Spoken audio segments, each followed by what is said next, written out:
Ahoj, vítám vás Vojtěch Ruban tu z prvního dílu z pořadu Města Holíšov. Je tady se mnou můj kamarád. Čau, mé jméno je Kvaky a já vás vítám u tohoto společného videa, u nové série, která se jmenuje Město Holíšov, jak už říkal Vojta. Pokud mě neznáte, v popisku bude odkaz, určitě mrkněte na můj kanál a no, já předám slovo zpátky.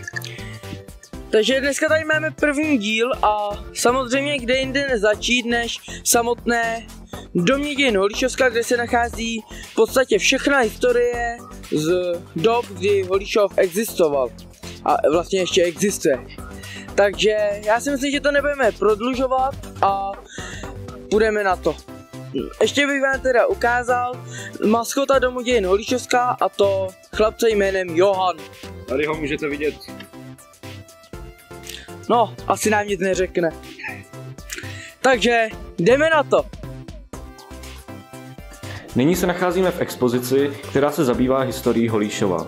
Bohužel nevíme, kdy byl Holíšov založen, ale první zmínky o Holíšově pochází z roku 1273, kdy byl součástí Chotěšovského kláštera. Důležitým mezníkem, kdy se Holíšov začal rozvíjet i s nárůstem počtu obyvatel, byl rok 1897. Do tohoto roku byl Holíšov pouze zemědělskou oblastí. V roce 1897 zde rodina Cíglerů postavila svoji sklárnu. Výrobky, které tato sklárna dělala, bylo tabulové a zrcadlové sklo. No a nyní za mnou můžete vidět fotografii z interiéru sklárny, která byla největší v Rakousku-Uhersku a zaměstnávala až 1000 pracovníků. V domě dějin můžeme vidět zařízenou domácnost, školu a věci, se kterými se lidé setkávali a pracovali během svého každodenního života v první polovině 20. století. Dále zde můžeme vidět hasičskou výstroj, která je z roku 1903, kdy vznikl sbor dobrovolných hasičů Holíšov.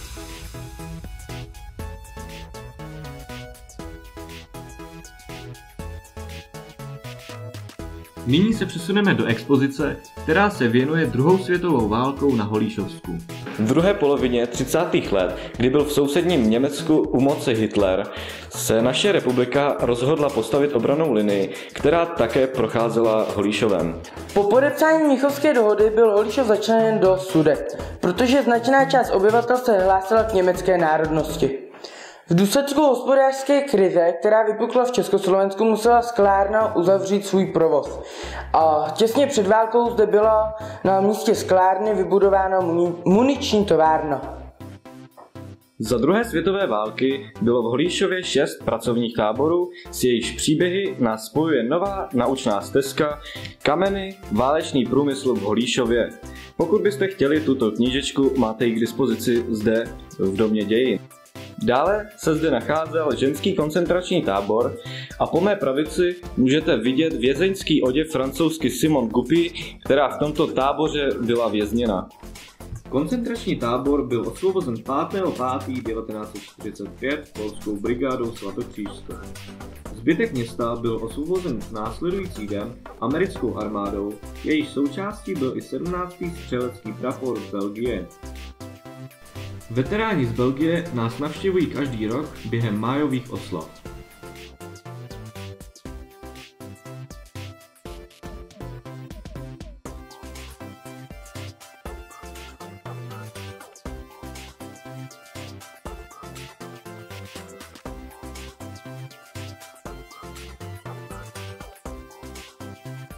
Druhá světová válka ukončila společné soužití Čechů a Němců, ale i z Holíšova byla odsunuta německá část obyvatelstva. Odsunem německého obyvatelstva končí expozice domu dějin Holíšovska.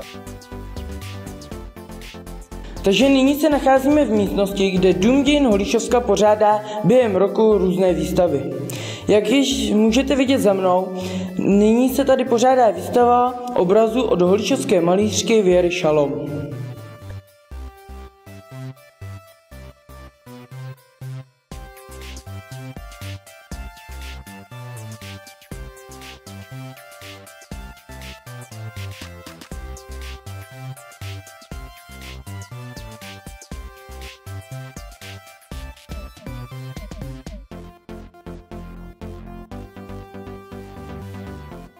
Tyto výstavy jsou zahajovány vernisážemi, na kterých hrají s klarinetovým triem základní umělecké školy Holíšov.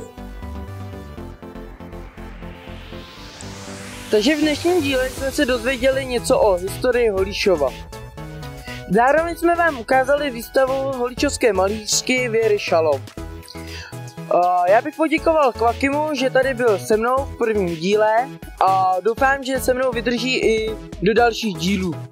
Jo. Já taky děkuju Vojtovi, že jsem vlastně mohl být součástí tohoto videa.